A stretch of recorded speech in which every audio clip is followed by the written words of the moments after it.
Assalamualaikum, this is Umaina Basit. Today we will do review exercise 1. Review exercise 1 में total 7 question हैं। तो first question जो है उसमें मल्टीपल चॉइसेस आपके पास गिवन होते हैं, 4 चॉइस आपके पास गिवन होते हैं, उसमें एक को आपने टिक करना होता है। मैं चॉइसेस नहीं लिख रही क्योंकि चॉइसेस पे जाने की ज़रूरत ही नहीं है। आपकी इतनी अच्छी तैयारी होनी चाहिए कि आपको क्वेश्चन पढ़ के आंसर खुद ब खुद दिमाग में आ जाना चाहिए। आपको चॉइसेस देखने भी नहीं चाहिए, ठीक है ना। चॉइसेस देखोगे तो कंफ्यूज होगे तो एक नंबर जाएगा, ठीक है। आपको सिर्फ क्वेश्चन पढ़ना चाहिए और आंसर आपको क्लियर हो। उसके बाद आप ऑप्शंस देखो, 4 ऑप्शन में जो आपके दिमाग में पहले ऑप्शन आया था उसी ऑप्शन पे आपने क्लिक कर देना है, ठीक है। जो क्वेश्चन नंबर 1 है उसका जो फर्स्ट पार्ट है वो है द ऑर्डर ऑफ मैट्रिक्स। आपको पता है हम पूरा चैप्टर 1 कर चुके हैं तो ये सारा कुछ आपको आता है। The order of matrix, matrix का जो ऑर्डर है वो क्या होता है। ऑर्डर में क्या होता है, पहले रो लिखते हैं उसके बाद कॉलम लिखते हैं। अब देखें ये एक मैट्रिक्स है। अब इसमें देखेंगे कि रो कितने हैं और कॉलम कितने हैं। जो हमारे पास हॉरिजॉन्टल वे में होते हैं वो हमारी रो होती है, यानी कि इसका जो ऑर्डर हुआ वो क्या हुआ, रो पहले रो का जिक्र करेंगे। रो हमारे पास 1 हुआ, फिर 1 फिर हम कॉलम का जिक्र करते हैं। एक कॉलम जो वर्टिकल वे में होते हैं वो हमारे कॉलम होते हैं। तो 1/2 ये इसका आंसर है। क्वेश्चन नंबर 1 का जो फर्स्ट पार्ट है वो है the order of matrix is, यानी ये मैट्रिक्स हमें गिवन है, इसका हमने ऑर्डर बताना है। आपको पता है जो हमारे पास हॉरिजॉन्टल वे में होते हैं वो हमारे पास रो होते हैं और जो वर्टिकल वे में होते हैं वो हमारे पास कॉलम होते हैं। हॉरिजॉन्टल वे में हमारे पास सिर्फ एक ही था तो ये हमारे पास रो जो हो गई वो एक हो गई। पहले रो होती है उसके बाद कॉलम होते हैं। तो कॉलम कितने हो गए, ये एक कॉलम ये 2 कॉलम। तो हमारे पास जो ऑर्डर हुआ इस मैट्रिक्स का जो हमारे पास ऑर्डर हुआ है वो है 1/2। तो 1/2 आपको पता चल जाएगा। उसके पास आप 4 ऑप्शन देखना, 4 ऑप्शन में जहां लिखा हुआ होगा 1/2 तो आप वहां टिक का निशान लगा देना, ठीक है ना। तो आपका एक नंबर हो गया। इसी तरह जो सेकंड पार्ट है वो है कि √2 0 0 और √2, यानी कि ये आपके पास मैट्रिक्स दिया हुआ है और ये पूछा हुआ है कि ये कौन सा मैट्रिक्स है। देखें मैंने आपको कहा था कि जो डायगोनल वाले एलिमेंट्स हैं अगर वो सेम हों और डायगोनल के अलावा एलिमेंट 0 हों तो वो क्या होता है, वो स्केलर मैट्रिक्स होता है।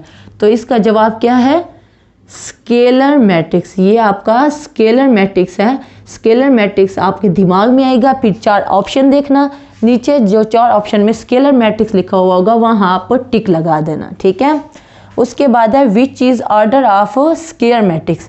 अब 4 आपके पास ऑप्शन होंगे, उसमें से आपने देखना होगा कि कौन सा ऑर्डर जो है वो स्केलर मैट्रिक्स का है। स्केलर मैट्रिक्स यानी कि स्केयर का क्या मतलब है, डब्बा जिसकी चारों साइड्स बराबर होती हैं। तो जाहिर सी बात है नाम से आपको पता चल रहा है कि स्केयर मैट्रिक्स क्या होगा, जिसमें रो और कॉलम की तादाद इक्वल होगी, वो आपका स्केयर मैट्रिक्स होगा।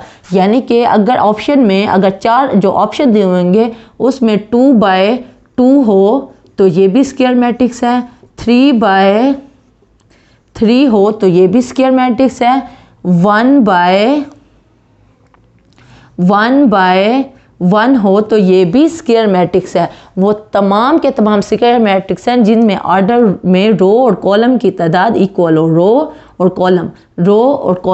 कॉलम की तादाद जिसमें इक्वल हो, जिस मैट्रिक्स का ऑर्डर में रो और कॉलम की तादाद इक्वल हो तो वो हमारा स्केयर मैट्रिक्स होता है। आप ऑप्शन में देखोगे जो 4 ऑप्शन आपको बुक में गिवन है तो पार्ट 3 में जो 4 ऑप्शन दिए हुए होंगे उसमें देखोगे कि जिसमें आपके पास रो और कॉलम की तादाद इक्वल होगी तो उस पर आप टिक लगा दोगे, ठीक है। अब fourth part order of transpose. देखें ऑर्डर ऑफ ट्रांसपोज ऑफ, यानी कि पहले आपने इस मैट्रिक्स का ट्रांसपोज लेना है, उसके बाद उसका ऑर्डर देखना है और फिर बताना है कि ऑर्डर क्या होगा। इसका पहले हम इस मैट्रिक्स का हम ट्रांसपोज लेते हैं। देखें ट्रांसपोज कैसे लेते हैं, जो रो होते हैं उनको कॉलम में कर दो या कॉलम को या इसके कॉलम को आप रो में कर दो तो वो हमारा ट्रांसपोज होता है। तो अब हम इसको हम ट्रांसपोज में लिखते हैं। ये देखें ये हम क्या मतलब रो को कॉलम में भी कर सकते हैं या कॉलम को रो में भी कर सकते हैं। अगर कॉलम को रो में करें, ये पहला कॉलम है, इसको रो में कर दें 2 0 3, ये देखें, ये इस शक्ल में था और हमने इस शक्ल में लिख दिया, यानी पहले कॉलम को हमने पहले रो में कर दिया। अब दूसरा कॉलम गया 1 1 2, इसको दूसरी रो में कर देंगे 1 1 2। अब देखें, इसका ट्रांसपोज हम ले चुके हैं, इस मैट्रिक्स का ट्रांसपोज आ गया, उसका हमने ऑर्डर लेना है। अब ऑर्डर क्या होता है, पहले रो फिर कॉलम। तो रो कितने हो गए 2 और कॉलम कितने हो गए, 1 कॉलम 2 कॉलम 3 कॉलम, तो 2/3। अब आप ऑप्शन में देखोगे जहां 2/3 लिखा हुआ होगा वहां आप टिक लगा दोगे, ठीक है। तो आपका एक नंबर पक्का हो गया। ये 4 पार्ट हो गए हैं। अब हम देखते हैं 5th पार्ट को, वो है एडजॉइंट ऑफ दिस। अब ये मैट्रिक्स दिया हुआ है, इसका सिंपली एडजॉइंट लेना है। तो एडजॉइंट लेने का आपको तरीका आता है, यानी कि डायगोनल को इंटरचेंज कर दो, डायगोनल को इंटरचेंज कर दो, 1 की जगह पे -1 आ जाएगा और -1 की जगह पे 1 आ जाएगा, ठीक है। और जो डायगोनल के अलावा एलिमेंट्स हैं उनके साइन तब्दील कर दो। देखिए 2 के साथ प्लस है तो यहाँ क्या हो जाएगा, -2 हो जाएगा और 0 वैसे का वैसे आएगा। ये आपके पास एडजॉइंट आ गया इस मैट्रिक्स का। ये आपका एडजॉइंट है 4 ऑप्शन में, जहाँ ये वाली शक्ल का मैट्रिक्स लिखा हुआ होगा आप उसको टिक कर देना, ठीक है। प्रोडक्ट ऑफ x y और 2 1। अब इसका क्या करना है, प्रोडक्ट लेना है। प्रोडक्ट लेने का तरीका आता है, रो को कॉलम के साथ मल्टीप्लाई कर देते हैं, यानी x को मल्टीप्लाई करेंगे 2 के साथ, x को मल्टीप्लाई करेंगे 2 के साथ, फिर बीच में प्लस आता है, जब मल्टीप्लाई करते हैं तो बीच में प्लस आ जाता है। y को मल्टीप्लाई करेंगे -1 के साथ, ठीक है। तो ये हमारे पास क्या आ जाएगा, ये 2x आ जाएगा और ये -y आ जाएगा, 2x -y। जहाँ 4 ऑप्शन में आपको 2x -y लिखा हुआ आएगा तो आप उस जगह पे उस ऑप्शन पे टिक का निशान लगा देना, ठीक है। अब हमारे पास है इफ़ डिटर्मिनेंट ऑफ 2 6 3x = 0, तो हमने x की वैल्यू निकालनी है।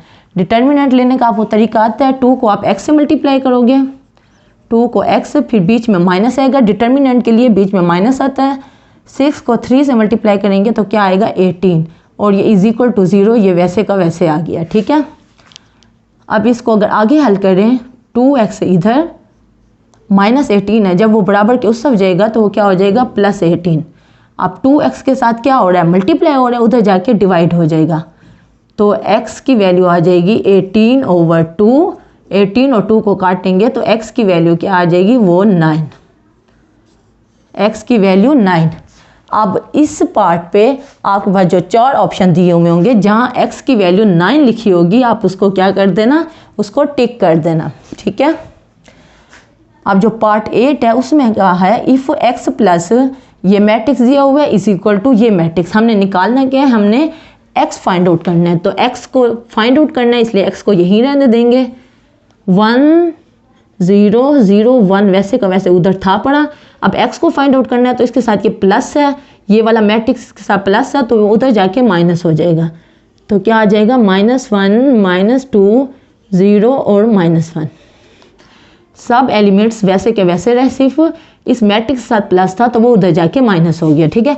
अब हमने सिर्फ माइनस करना है 1 में से, यानी हर एलिमेंट को कोरस्पॉन्डिंग एंट्री से, हर एंट्री को कोरस्पॉन्डिंग एंट्री से माइनस करना है।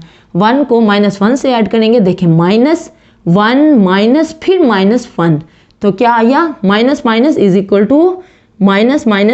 टू प्लस, 1 माइनस फिर -1, तो यानी 1 + 1 क्या हो जाएगा, 2 हो जाएगा। 0 माइनस फिर -2, 0 माइनस फिर -2, minus is equal to plus, और ये क्या 0 + 2 + 2, 0 माइनस 0 तो क्या आ जाएगा, ये 0 आ जाएगा। 1 माइनस फिर -1, 1 माइनस फिर -1, यानी minus is equal to plus, 1 + 1 is equal to 2। ये आपके पास क्या निकला हुआ है, ये आपके पास x निकला हुआ है। अब पार्ट 8 में आपने x ही निकालना था, तो 4 ऑप्शन में जहां आप देखोगे कि ये मैट्रिक्स लिखा हुआ है 2 2 0 2, आपने वहां पे टिक लगा देना है। अब आप पूछोगे कि जो हमारे पास मल्टीपल चॉइस की जो ऑब्जेक्टिव मिलती है पेपर में, तो उसके पास तो मतलब पेज नहीं होता लिखने के लिए, तो हम ये क्या करेंगे, तो आप एक्स्ट्रा पेज ले लेना, तो वो एक्स्ट्रा पेज पे आप रफ काम कर सकते हो। रफ काम कर लेना। उसके बाद जो आंसर है उस पे आपने क्या कर देना है, टिक लगा देना है, जो 4 ऑप्शन आपको पेपर में दिए हुए होंगे। ये हमने किया रिव्यू एक्सरसाइज 1। इसका जो क्वेश्चन नंबर 1 किया, इसमें टोटल 8 पार्ट दिए हुए थे, वो मैंने सारे आपको समझा दिए हैं। ओके, अब हम चलते हैं क्वेश्चन नंबर 2 की तरफ। अब हम कर रहे हैं क्वेश्चन नंबर 2, रिव्यू एक्सरसाइज 1 का क्वेश्चन नंबर 2। जो क्वेश्चन नंबर 2 है वो है फिल इन द ब्लैंक्स। इसमें उसने मल्टीपल चॉइस नहीं दिए हुए, 4 ऑप्शन आपको नहीं मिलेंगे। जैसे क्वेश्चन नंबर 1 में 4 ऑप्शन मिले थे, वो क्या थे, वो MCQs थे, और ये हैं फिल इन द ब्लैंक्स। ठीक है, फिल इन द ब्लैंक्स का जो फर्स्ट पार्ट है वो है 0 0 0 0, यानी कि तमाम के तमाम जो एलिमेंट्स हैं मैट्रिक्स में वो क्या हैं, वो 0 हैं। तो ऐसा मैट्रिक्स जिसके तमाम जो एलिमेंट्स हों वो 0 हों, तो उसको क्या कहते हैं, उसको नल मैट्रिक्स कहते हैं, उसको नल मैट्रिक्स कहते हैं। ठीक है ना। अब 1 0 0 1 यानी कि डायगोनल के अलावा तमाम एलिमेंट 0 हैं और डायगोनल में सिर्फ 1 लिखा हुआ है, तो ऐसे मैट्रिक्स को क्या कहते हैं, ऐसे मैट्रिक्स को आइडेंटिटी मैट्रिक्स कहते हैं। ऐसे मैट्रिक्स को आइडेंटिटी मैट्रिक्स कहते हैं, जिसमें डायगोनल में सिर्फ 1 लिखा हो और बाकी तमाम एलिमेंट डायगोनल के अलावा 0 हों। ठीक है।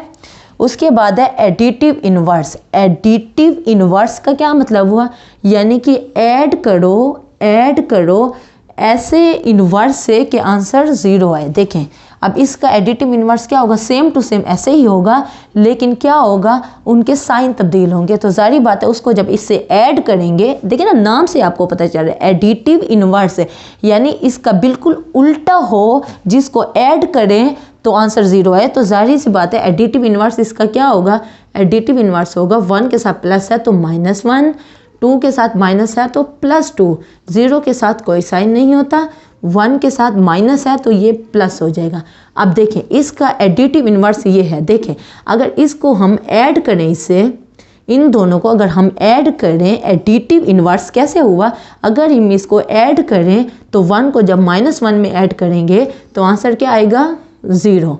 -2 को 2 में करेंगे तो आंसर 0, 0 को 0 में करेंगे तो 0, -1 को जब +1 में करेंगे तो आंसर 0, यानी कि तमाम के तमाम एलिमेंट्स 0 आ जाएंगे। तो इसका मतलब है कि ये जो मैट्रिक्स है ये इस मैट्रिक्स का एडिटिव इनवर्स है, यानी कि इसको अगर हम इसमें ऐड करें, एडिटिव यानी ऐड से निकला है, इसमें इस मैट्रिक्स को अगर इसमें ऐड करें तो आंसर 0 0 नल मैट्रिक्स आता है। तो ये मैट्रिक्स इसका बिल्कुल उल्टा हो गया, बिल्कुल इनवर्स हो गया। और कैसे इनवर्स हुआ, एडिटिव इनवर्स हुआ कि अगर हम ऐड करें तो आंसर 0 0 आता है, इसलिए ये मैट्रिक्स इसका एडिटिव इनवर्स हो गया। ठीक है। इन जनरल आपको पता है A को B से मल्टीप्लाई करो या B को A से मल्टीप्लाई करो, यानी A एक मैट्रिक्स है, B एक मैट्रिक्स है, B एक मैट्रिक्स है, A एक मैट्रिक्स है। अगर आप A को B से मल्टीप्लाई करते हो और दूसरी तरफ B को A से मल्टीप्लाई करते हो तो आंसर 0 नहीं आता, आंसर सेम नहीं आता, 0 नहीं सॉरी, आंसर सेम नहीं आता। इन मल्टीप्लिकेशन मल्टीप्लाई में मैट्रिक्स को जब हम मल्टीप्लाई करते हैं, दो मैट्रिक्स को जब हम मल्टीप्लाई करते हैं, ज़रूरी नहीं है कि A B का जो आंसर है वही आंसर B A का है, इसलिए जनरल A B बराबर नहीं होता B A के। ठीक है, ये अब आप याद कर लें। पीछे आपने क्वेश्चन भी किए होंगे जिसमें A को B से मल्टीप्लाई किया होगा, फिर B से A से मल्टीप्लाई किया होगा, तो आंसर सेम नहीं आया होगा। तो आपको क्लियर हो गया होगा कि जनरल, देखें ना, वो कोई ख़ास कंडीशन दे दे तो तब हो सकता है कि दोनों इक्वल आ जाएं, लेकिन जनरल जब मैट्रिक्स दिए हुए होते हैं उनको हम मल्टीप्लाई करते हैं, फिर उल्टी तरतीब से मल्टीप्लाई करते हैं तो आंसर सेम नहीं आता। इसलिए हम लिखेंगे कि not equal to A B, not equal to B A in general. ठीक है, matrix A plus B can be found. Matrix A plus B, एक मैट्रिक्स A है, दूसरा मैट्रिक्स B है, इन दोनों को अगर हम ऐड करें कैन बी फाउंड, हम उस वक्त इनको ऐड कर सकते हैं if order of A and B is, देखें ये भी हम पीछे पढ़ चुके हैं कि कब हम दो मैट्रिक्स को ऐड कर सकते हैं। हम तब दो मैट्रिक्स को ऐड कर सकते हैं जब उनका ऑर्डर जो हो वो क्या हो, वो सेम हो, वो ऑर्डर क्या हो, वो सेम हो। देखें ऑर्डर सेम होगा तो हम ऐड करेंगे ना। इसकी मिसाल ये देखें 2 0 1 5 प्लस 3 6 2 1। देखें इसका आर्डर भी 2/2 है और इसका आर्डर भी 2/2 है। देखें दोनों का आर्डर सेम है तो हम ऐड कर सकते हैं। कैसे? 2 को 3 में ऐड करेंगे, 0 को 6 में ऐड करेंगे, 1 को 2 में ऐड करेंगे और 5 को 1 में ऐड करेंगे। आर्डर सेम है तो कोरस्पॉन्डिंग एंट्रीज को ऐड कर सकते हैं। अगर आर्डर सेम नहीं होगा तो फिर हम कैसे ऐड कर सकते हैं? देखें 2 0 को ऐड अगर करें 1 2 3 4, अब इसका आर्डर 2/2 है और इसका आर्डर 1/2 है। देखें आर्डर सेम नहीं है। अब 2 को हम किस में ऐड करें? 2 को अगर 1 में ऐड करें और 0 को 2 में ऐड करें तो 3 को किस में ऐड करें या 4 को किस में ऐड करें? यानी कि हम ऐड तब कर सकते हैं, हम दो मैट्रिक्स को ऐड तब कर सकते हैं जब दोनों का आर्डर जो है वो सेम हो। अगर आर्डर सेम नहीं होगा तो हम ऐड नहीं कर सकते। ठीक है, तो ओके, अब लास्ट क्वेश्चन नंबर 2 का last part 6 part, a matrix is called, वो मैट्रिक्स क्या कहलाएगा? If number of rows and columns are equal. जिस मैट्रिक्स में रोज और कॉलम की तादाद इक्वल होती है तो उस मैट्रिक्स को क्या कहते हैं?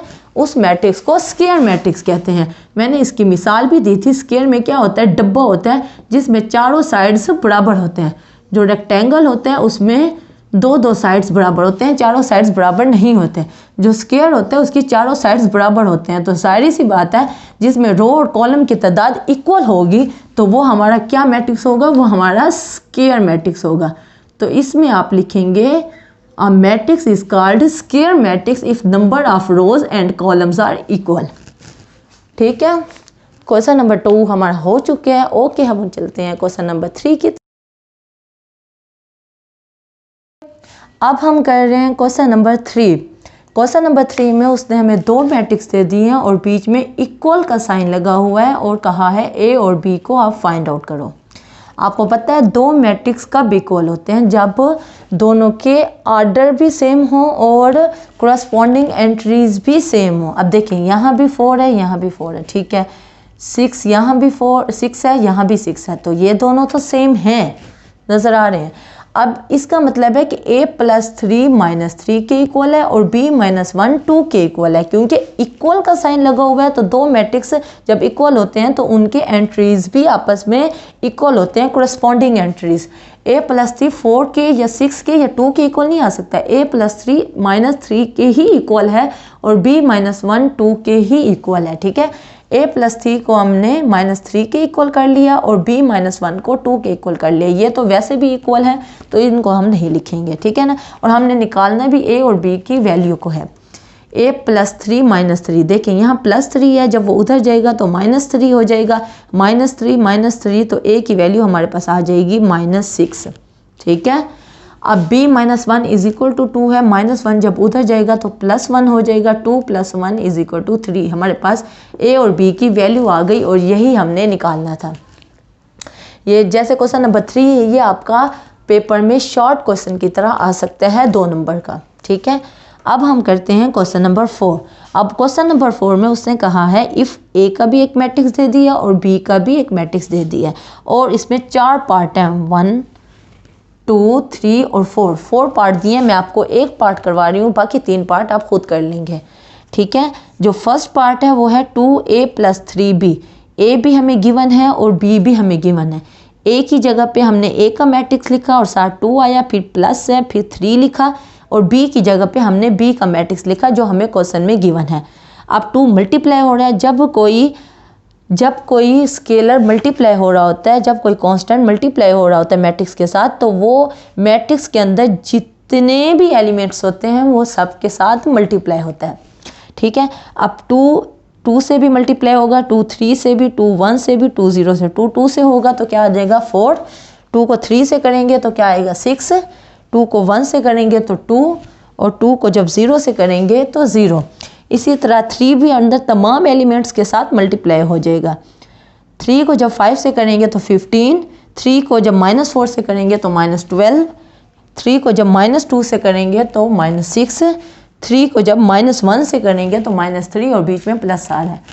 अब बीच में प्लस है तो इसका मतलब है हम एलिमेंट्स को आपस में ऐड करेंगे, कोरस्पॉन्डिंग एंट्रीज को आपस में ऐड करेंगे।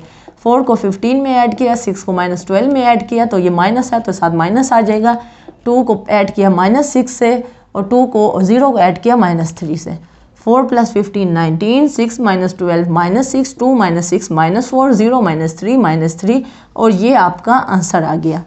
अब ऐसे ही पार्ट 2 है। पार्ट 2 में देखें जैसे हमने पार्ट 1 में किया है, यहाँ 2a + 3 भी आपने निकाला है तो यहाँ a के साथ -3 मल्टीप्लाई हो रहा है और b के साथ 2 मल्टीप्लाई हो रहा है। पहले -3 को a के साथ मल्टीप्लाई करेंगे, 2 को b के साथ मल्टीप्लाई कर देंगे, फिर इन दोनों को हम ऐड कर देंगे जैसे इस क्वेश्चन में हमने किया अभी। क्वेश्चन नंबर 3 में ये थर्ड पार्ट में, क्वेश्चन नंबर 4 का जो थर्ड पार्ट है उसमें क्या करेंगे, देखें ये ब्रैकेट में है तो ब्रैकेट का मतलब होता है कि पहले ब्रैकेट वाले को हल करेंगे, उसके बाद बाहर जो चीज़ है उसको ऐड या माइनस या मल्टीप्लाई करेंगे, ठीक है। अब इसमें क्या है, इसमें है a + 2b, ये जो ब्रैकेट वाला है पहले इसको हल करेंगे।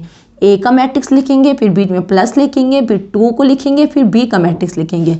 2 को b के साथ मल्टीप्लाई करेंगे, यहाँ a के साथ अभी कुछ मल्टीप्लाई नहीं हो रहा।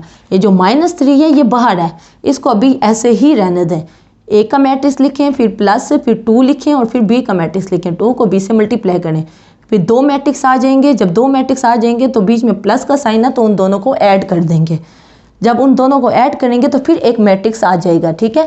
जब एक मैट्रिक्स आएगा तो अब क्या है, अब -3 को हम कर सकते हैं क्योंकि हमने ब्रैकेट को हल किया। ब्रैकेट को पूरा हल करने के बाद हमारे पास एक मैट्रिक्स आ गया, एक मैट्रिक्स की शक्ल आ गई। जब एक मैट्रिक्स की शक्ल आ गई फिर अब -3 को हम मल्टीप्लाई करेंगे, अंदर जितने भी एलिमेंट्स हैं उन सब के साथ -3 को मल्टीप्लाई करेंगे। जो आंसर होगा वो इसका आंसर होगा, ठीक है। अब इसी तरह फोर्थ पार्ट है वो क्या है, 2a 2/3। अब देखिए ये बाहर है तो इसको अभी नहीं छेड़ेंगे, पहले अंदर वाले ब्रैकेट के अंदर वाले को हल करेंगे। a के साथ 2 को मल्टीप्लाई करेंगे, फिर बीच में माइनस आएगा, b मैट्रिक्स के साथ 3 को मल्टीप्लाई करेंगे। अब इसका भी एक मैट्रिक्स बन जाएगा और इसका भी एक मैट्रिक्स बन जाएगा। जब 2 मैट्रिक्स बन जाएंगे तो इस मैट्रिक्स में से इस मैट्रिक्स के एलिमेंट्स को माइनस कर देंगे क्योंकि बीच में माइनस का साइन है। तो माइनस कैसे करेंगे, कोरस्पॉन्डिंग एंट्रीज को आपस में माइनस करेंगे, यानी इसको इसमें, इसको इसमें, इसमें, ठीक है ना। हम बीच में माइनस करेंगे तो हमारे पास एक मैट्रिक्स आ जाएगा। जब इसको हल किया तो हमारे पास जब एक मैट्रिक्स आ जाएगा तब फिर हम 2/3 को मल्टीप्लाई करेंगे अंदर जितने भी एलिमेंट्स हैं उन सब के साथ। 2/3 को मल्टीप्लाई करेंगे तो हमारे पास जो आंसर आएगा वो इसका आंसर होगा, ठीक है। तो क्वेश्चन नंबर 4 में टोटल 4 पार्ट हैं। मैंने आपको फर्स्ट पार्ट करा दिया और बाकी 3 पार्ट मैंने आपको बता दिए हैं। अगर फिर भी आपसे ना हो तो आप मुझे नीचे कमेंट में बताना, मैं आपको वो पार्ट नेक्स्ट क्लास में करा दूंगी। ओके, अब हम चलते हैं क्वेश्चन नंबर 5 की तरफ। हम कर रहे हैं क्वेश्चन नंबर 5, रिव्यू एक्सरसाइज 1 का क्वेश्चन नंबर 5। उसमें उसने कहा है कि आपने x फाइंड आउट करना है और फिर उसने हमें ये शक्ल दे दी है, ठीक है। अब देखें ये मैट्रिक्स है, फिर x है और फिर ये दूसरा मैट्रिक्स है। ये जो मैट्रिक्स है ये इक्वल के इस साइड पे है तो जब इक्वल के दूसरी साइड पे जाएगा तो इसके साथ प्लस का साइन है तो उधर जाके क्या हो जाएगा, माइनस हो जाएगा। तो यहाँ x ऐसे का ऐसे रह जाएगा और उधर क्या था 4 -2 -1 और -2, ठीक है। अब इसके साथ प्लस का साइन है, जब कोई साइन शो नहीं हो रहा होता तो वो प्लस का साइन होता है। हमने अंदर के साइन नहीं देखने, हमने मैट्रिक्स का बाहर का साइन देखना है। तो नज़र नहीं आ रहा तो प्लस है, तो जब उधर जाएगा तो सिर्फ बाहर वाले का साइन तब्दील होगा, अंदर वैसे के वैसे एलिमेंट्स ही रह जाएंगे, ठीक है। 2 1 3 और -3, देखें अंदर के तमाम एलिमेंट्स वैसे के वैसे रह गए। अब क्या करना है, बीच में माइनस है तो हमने एंट्रीज को कोरस्पॉन्डिंग एंट्रीज से माइनस करना है, यानी कि x, अब देखें 4 में से माइनस होगा 2, 4 में से माइनस होगा 2, -2 में से माइनस होगा -1, -1 से माइनस होगा 3 और -2 में से माइनस होगा -3। देखें -2 फिर बीच में माइनस है और ये 3 के साथ भी माइनस है तो इसको मैंने ब्रैकेट में लिख लिया, ठीक है। तो हमने x की वैल्यू निकाली, 4 - 2 क्या आ जाएगा 2, -2 -1 -3, -1 -3 क्या आ जाएगा -4 और ये क्या आ जाएगा -2 और फिर minus minus minus minus is equal to plus, यानी कि जब माइनस दो माइनस आपस में मल्टीप्लाई होते हैं तो प्लस आता है। -2 और माइनस माइनस प्लस, -2 और +3 क्या हो जाएगा, 2 के साथ माइनस है, देखें -2 माइनस माइनस क्या हो जाएगा +3, -2 +3 तो क्या आंसर आएगा +1, क्योंकि 3 के साथ प्लस का साइन है, 3 बड़ी वैल्यू है तो प्लस का साइन है तो प्लस आएगा। अब इसके साथ प्लस है और इसके साथ माइनस है, अपोजिट साइन है तो हम माइनस करेंगे, 3 में से 2 माइनस हो जाएगा तो 1 आएगा और साइन आएगा प्लस का, तो मैंने शो नहीं किया, तो यहाँ आंसर क्या आएगा 1, ठीक है, और ये आपका आंसर है। ओके, अब हम चलते हैं क्वेश्चन नंबर 6 की।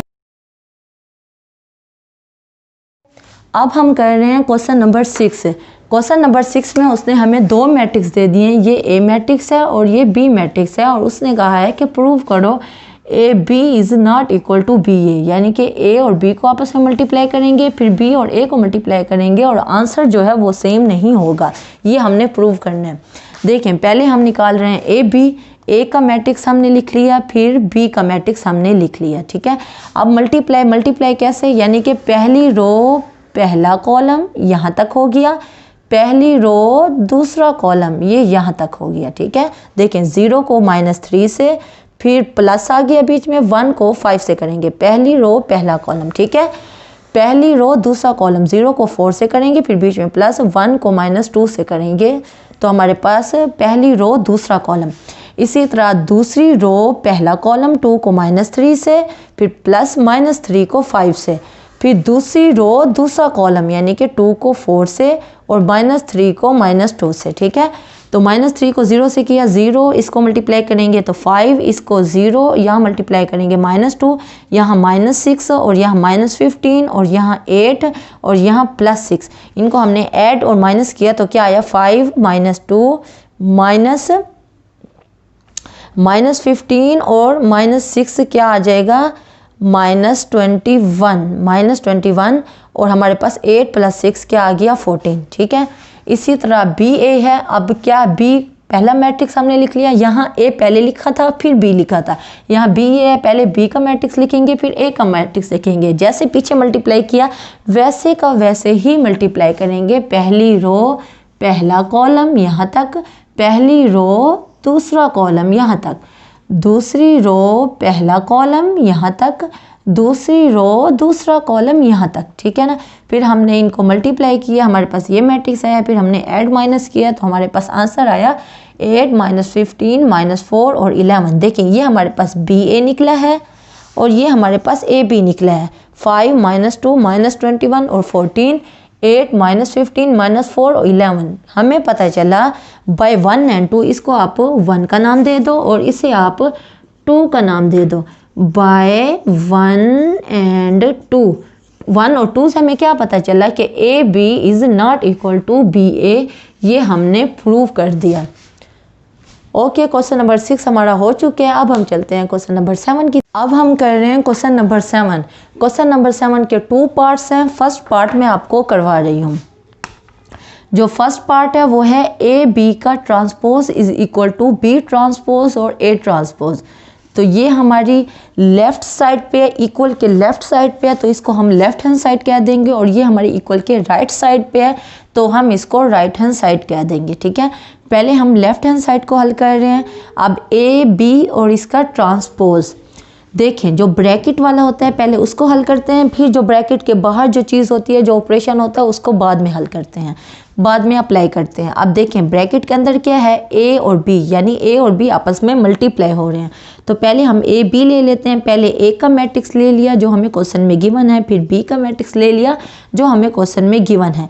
अब मैंने, आप कहेंगे कि ये इसके बाद एक मैट्रिक्स कैसे आ गया, इसके बाद हमने मल्टीप्लाई करना है जैसे हमने पिछले क्वेश्चंस में मल्टीप्लाई किया है। मैंने इसलिए नहीं लिखा कि बहुत लंबा क्वेश्चन हो जाता। आपको मल्टीप्लाई करने का तरीका आता है, पहली रो पहला कॉलम, पहली रो दूसरा कॉलम, दूसरी रो पहला कॉलम, दूसरी रो दूसरा कॉलम। आप वैसे ही मल्टीप्लाई कर दोगे। मल्टीप्लाई करने के बाद ऐड और सब्ट्रैक्ट करने के बाद जो हमारे पास मैट्रिक्स आएगी वो ये आएगी। आप करके देखना, आपके पास यही मैट्रिक्स आएगी 0 2 5 और 9, ठीक है। जब आपके पास ये मैट्रिक्स आएगी, अब ये आपके पास क्या निकला है, ये आपके पास ए बी मल्टीप्लिकेशन यानी ए और बी को जब आपने प्रोडक्ट निकाला है तो आपके पास ये निकला है। लेकिन आपने निकालना क्या है, आपने ए बी निकाल के उसके बाद उसका ट्रांसपोज भी लेना है। तो ए बी हमारे पास निकल चुका है, ए बी का हम ट्रांसपोज ले लेंगे। ए बी का ट्रांसपोज क्या होता है, रो को कॉलम में कन्वर्ट कर दो या कॉलम को रो में कर दो तो हमारे पास उसका ट्रांसपोज आ जाता है। अब हमारे पास पहली रो क्या है 0 2, इसको हमने पहले कॉलम में कर दिया 0 2। 5 9 दूसरी रो है, इसको हमने दूसरे कॉलम में कर दिया 5 9 और इसको हमने 1 का नाम दे दिया क्योंकि हमने ए बी को मल्टीप्लाई भी कर दिया और फिर उसका ट्रांसपोज भी ले लिया। तो हमारे पास ये मैट्रिक्स आया और इसको हमने 1 का नाम दे दिया। अब हम राइट हैंड साइड हल करेंगे, B transpose A transpose right hand side. तो बी ट्रांसपोज ए ट्रांसपोज यानी कि बी का अलग से ट्रांसपोज लेना है, ए का अलग से ट्रांसपोज लेना है। जब दोनों का ट्रांसपोज निकल आएगा तो फिर हम दोनों मैट्रिक्स को आपस में मल्टीप्लाई करेंगे। तो ए हमारे पास ये मैट्रिक्स है, क्वेश्चन में ही गिवन है तो इसका हमने ट्रांसपोज ले लिया 3 2 की शक्ल में लिख लिया, 1 -1 को दूसरे कॉलम की शक्ल में लिख लिया। ये हमारे पास ए ट्रांसपोज आ गया। इस तरह बी हमारे पास ये मैट्रिक्स है, इसका हमने ट्रांसपोज लिया 2 4 पहली रो, 2 4 को पहले कॉलम में कर दिया, -3 -5 दूसरी रो, -3 -5 को दूसरे कॉलम में कर दिया। ये हमारे पास ए ट्रांसपोज निकल आया और ये हमारे पास बी ट्रांसपोज निकल आया। अब बी ट्रांसपोज भी निकल चुका है, ए ट्रांसपोज भी निकल चुके हैं। अब बी ट्रांसपोज की जगह पे अब बी ट्रांसपोज ए ट्रांसपोज को हमने मल्टीप्लाई करना है। बी ट्रांसपोज की जगह पे ये मैट्रिक्स लिखेंगे जो हमारे पास निकला है, ए ट्रांसपोज की जगह पे ये मैट्रिक्स लिखेंगे जो हमने निकाला है। ठीक है, अब दो मैट्रिक्स हैं, दोनों को फिर से मल्टीप्लाई करना है। मल्टीप्लाई करने का आपको तरीका आता है, मैंने मल्टीप्लाई यहाँ नहीं किया क्योंकि क्वेश्चन बहुत लंबा हो जाता है। आपने मल्टीप्लाई करना है और फिर उसके बाद ऐड और सब्ट्रैक्ट भी करना है। ऐड और सब्ट्रैक्ट करके और पहले मल्टीप्लाई करेंगे। मल्टीप्लाई कैसे, पहली रो पहला कॉलम, पहली रो दूसरा कॉलम, फिर दूसरी रो पहला कॉलम, फिर दूसरी रो दूसरा कॉलम, मल्टीप्लाई करेंगे, फिर ऐड और सब्ट्रैक्ट करेंगे। ऐड और सब्ट्रैक्ट करने के बाद जो आपके पास मैट्रिक्स आएगा वो ये मैट्रिक्स होगा जिसको मैंने 2 का नाम दे दिया। आप करके देख लें, सेम टू सेम यही मैट्रिक्स आएगा।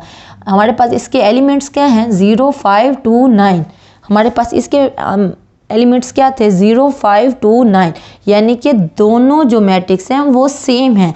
तो बाय 1 एंड बाय 2 हमें पता चला बाय 1 एंड 2 ए बी का ट्रांसपोज लो तो वो इक्वल होता है बी ट्रांसपोज ए ट्रांसपोज के, जो हमने प्रूव किया। ओके, क्वेश्चन नंबर 7 का फर्स्ट पार्ट हो चुके हैं। अब चलते हैं सेकंड पार्ट की तरफ। अब हम कर रहे हैं क्वेश्चन नंबर 7। क्वेश्चन नंबर 7 का फर्स्ट पार्ट हम कर चुके हैं। अब हम क्वेश्चन नंबर 7 का सेकंड पार्ट कर रहे हैं जो कि है ए बी का inverse is equal to B inverse और ए इन्वर्स। ठीक है, तो इसका मतलब है ये हमारी लेफ्ट हैंड साइड है। लेफ्ट हैंड साइड क्या है, ए बी होल का इन्वर्स। आप देखें, ये फार्मूला हमें पता है कि जिस चीज़ का इन्वर्स होता है उसको क्या करते हैं, 1 over determinant of this and adjoint of this. अब क्योंकि ए बी का इन्वर्स था तो 1 ओवर डिटर्मिनेंट किसका आ जाएगा, ए बी का आ जाएगा और एडजॉइंट भी ए बी का आ जाएगा। ठीक है, इज दैट क्लियर। अब देखें, ए बी ब्रैकेट के अंदर ए बी है, पहले हम ए बी निकालेंगे फिर उसको फार्मूले में पुट करेंगे। पहले ए बी निकालेंगे, उसके बाद हम उसका डिटर्मिनेंट लेंगे, फिर उसका एडजॉइंट लेंगे, फिर उस मैट्रिक्स में इस फार्मूले में पुट करेंगे। ठीक है, ए बी, ए का मैट्रिक्स हमें गिवन है और बी का मैट्रिक्स भी हमें गिवन है। अब इन दोनों को क्या करना है, मल्टीप्लाई। जैसे मल्टीप्लाई करते हैं, पहली रो पहला कॉलम, पहली रो दूसरा कॉलम, दूसरी रो पहला कॉलम, दूसरी रो दूसरा कॉलम, जैसे मल्टीप्लाई करते हैं वैसे का वैसे मल्टीप्लाई करेंगे। यहाँ मैंने इसलिए नहीं लिखा कि क्वेश्चन बहुत लंबा हो जाता। ठीक है, आपने ये सारा काम करना है। जब आप ये सारा काम करेंगे, मल्टीप्लाई करेंगे, तो हमारे पास एक मैट्रिक्स आएगा जिसमें फिर ऐड और माइनस हो रहा होगा। आपने 2 काम करना है, पहले मल्टीप्लाई करना है, उसके बाद ऐड और सब्ट्रैक्ट करना है। जब हमारे पास वैल्यूज़ आएंगे उनको ऐड और सब्ट्रैक्ट करेंगे तो हमारे पास ये मैट्रिक्स आएगा। उस मैट्रिक्स की ये शक्ल आएगी। आप करके देखें, आपके पास सेम यही मैट्रिक्स आएगा, 0 2 और 5 और 9। ठीक है, ये हमारे पास ए बी का मैट्रिक्स आ गया है। अब ए बी का हमने डिटर्मिनेंट लेना है। हमने ए बी का डिटर्मिनेंट लेना है तो डिटर्मिनेंट लेंगे, 0 को 9 से मल्टीप्लाई करेंगे, 5 को 2 से मल्टीप्लाई करेंगे, बीच में माइनस आएगा तो हमारे पास आंसर क्या आया, -10। ठीक है, ये अब हमारे पास डिटर्मिनेंट निकल आया। अब हमने क्या लेना है, अब हमने एडजॉइंट ऑफ ए बी लेना है। एडजॉइंट कैसे लेते हैं, डायगोनल को इंटरचेंज कर देते हैं और डायगोनल के अलावा जो एलिमेंट्स हैं उनके हम साइन तब्दील करते हैं। 9 0 की जगह पे 9 आ गया और 9 की जगह पे 0 आ गया, ठीक है। और 2 और 5 के साथ प्लस के साइन है, दोनों के साथ माइनस कर दिए, तो ये हमारे पास एडजॉइंट आ गया ए बी का।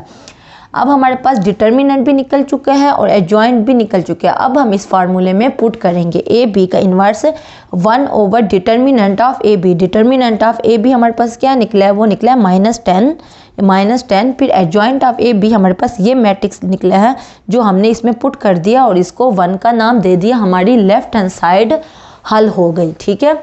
अब हम राइट हैंड साइड की तरफ चलते हैं। राइट हैंड साइड है हमारी बी इन्वर्स और ए इन्वर्स, यानी बी के ऊपर अलग से इन्वर्स लगाया, ए के ऊपर अलग से इन्वर्स लगाया, तो इसका अलग फार्मूला, इसका अलग फार्मूला। जब दोनों को फार्मूले में पुट कर देंगे तो फिर आपस में मल्टीप्लाई करेंगे तो हमारे पास पिछले लेफ्ट हैंड साइड वाला आंसर आएगा। देखें, ए हमारे पास ए इन्वर्स का जो फार्मूला है 1 ओवर डिटर्मिनेंट ऑफ ए और adjoint of A. B inverse का फार्मूला क्या है, 1 over determinant of B adjoint of B. जिस चीज़ के ऊपर इन्वर्स होता है उसको इसी दोनों चीज़ों में पुट कर देते हैं। बी का था इन्वर्स तो यहाँ भी बी आ गया और यहाँ भी बी आ गया। यहाँ ए इन्वर्स है तो यहाँ भी ए आ गया और यहाँ भी ए आ गया। यहाँ ए बी था, ए बी का इन्वर्स था तो यहाँ भी ए बी आ गया और यहाँ भी ए बी आ गया, ठीक है। अब देखें, ए इन्वर्स का फार्मूला हमें पता है, ए हमारे पास क्वेश्चन में गिवन है, इसका हमने डिटर्मिनेंट ले लेना है। 3 को -1 से मल्टीप्लाई करेंगे, 1 को 2 से मल्टीप्लाई करेंगे तो हमारे पास -5 आंसर आ गया। इसी तरह एडजॉइंट ऑफ ए क्या होगा, 3 और -1 इनको डायगोनल को आपस में इंटरचेंज कर देंगे और 2 और 1 के साथ साइन तब्दील कर देंगे। देखें, 3 की जगह पे -1 लिख दिया और -1 की जगह पे 3 लिख दिया और 2 और 1 के साथ प्लस थे तो दोनों के साथ माइनस आ गए।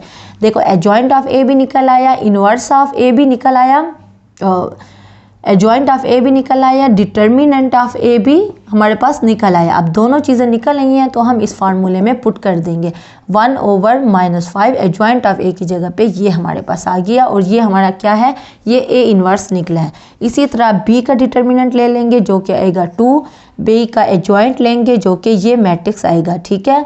अब आपको एडजॉइंट भी निकालना आता है और डिटर्मिनेंट भी निकालना आता है, इसलिए मैं आपको फिर से रिपीट नहीं कर रही। डिटर्मिनेंट ऑफ बी ये निकल आया, एडजॉइंट ऑफ बी ये हमारे पास निकल आया। तो अब हम इस फार्मूले में पुट कर देंगे, डिटर्मिनेंट की जगह पे 2 पुट कर देंगे, एडजॉइंट ऑफ बी की जगह पे हम ये मैट्रिक्स पुट करेंगे जो हमने निकाला है। अब देखें, ये बी इन्वर्स भी निकल आया, ये ए इन्वर्स भी निकला है, दोनों निकल आए तो राइट हैंड साइड क्या थी, बी इन्वर्स और ए इन्वर्स को आपस में मल्टीप्लाई करना है। बी इन्वर्स हमारे पास ये निकली है 1 ओवर 2 -5 -4 3 2। पहले हमने बी इन्वर्स की वैल्यू देख ली, फिर ए इन्वर्स की वैल्यू लिख ली जो कि हमारे पास है 1 ओवर -5 -1 -2 -1 और 3, ये हमने लिख ली। अब देखें, 1 ओवर 2 को मल्टीप्लाई कर दिया 1 ओवर -5 से तो क्या आया 1 ओवर 10 और इन दो मैट्रिक्स को फिर से हम मल्टीप्लाई करेंगे जैसे मल्टीप्लाई करते हैं, जैसे हम पूरे चैप्टर में मल्टीप्लाई करते आए हैं। पहली रो पहला कॉलम, पहली रो दूसरा कॉलम, दूसरी रो पहला कॉलम, दूसरी रो दूसरा कॉलम, फिर हमारे पास एक मैट्रिक्स आएगा जिसमें ऐड और माइनस हो रहे होंगे एलिमेंट्स, उनको ऐड और माइनस करके जो हमारे पास मैट्रिक्स आएगा वो ये मैट्रिक्स आएगा। और -1 ओवर 10 जो हमने इन बाहर वालों को आपस में मल्टीप्लाई किया वो वैसे का वैसे आ रहा है। बाकी इन दो मैट्रिक्स को हल किया तो हमारे पास आंसर क्या आया 9 -2 -5 0। आप हल करके देखो, मल्टीप्लाई करके देखो, आपके पास यही मैट्रिक्स आएगा। अब इसको हमने 2 का नाम दे दिया। देखिए हमारे पास 1 क्या था 1 ओवर -10, 1 ओवर -10। देखें यहाँ माइनस नीचे लगा हुआ है, कोई फ़र्क नहीं पड़ता, नीचे हो तो हम उसको ऊपर लगा सकते हैं। यहाँ -1 ओवर 10, यहाँ भी -1 ओवर 10, 9 -2 -5 0, 9 -2 -5 0। तो इसको हमने 2 का नाम दे दिया, इसको 1 का नाम दिया, फिर हमने लिखा बाय 1 एंड 2। 1 और 2 से हमें पता चला ए बी का जो इन्वर्स है वो इक्वल है बी इन्वर्स और ए इन्वर्स के।